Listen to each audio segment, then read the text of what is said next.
V tomto návode si ukážeme, ako pracovať s kalendárom a aktivitami. Všetky aktivity dostupné v systéme môžeme filtrovať buď podľa zamestnanca, ktorému sú priradené, podľa typu aktivity, alebo podľa stavu, naplánovaná, realizovaná, zrušená. Pridáme aktivitu kliknutím na tlačítko s ikonkou plus. Stačí vyplniť povinný atribút, názov aktivity, napríklad stretnutie u zákazníka.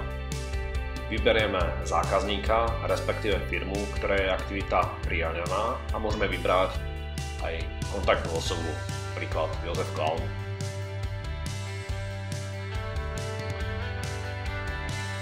Aktivitu je možné aj opakovať v určitých časových intervaloch, určitý počet krát. Na aktivitu môžeme aj upozorniť e-mailom. Zmeníme túto aktivitu na typ stretnutie a klikneme na tlačítko uložiť. Nová aktivita je uložená.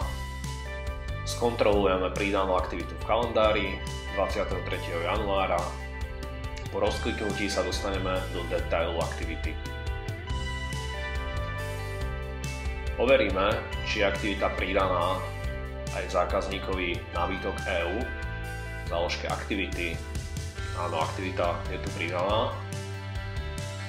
Pozrieme sa na kontakty, nájdeme si Jozef Klaun, upraviť, rozklikneme záložku aktivity, aktivita je tomuto človeku priradená.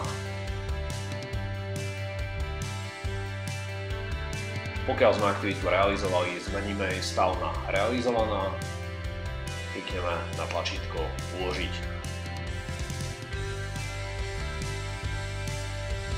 Prehľad naplánovaných aktivít môžeme vidieť aj na úvodnej obrazovke na nástenke, kde sa zobrazí prvých niekoľko aktivít.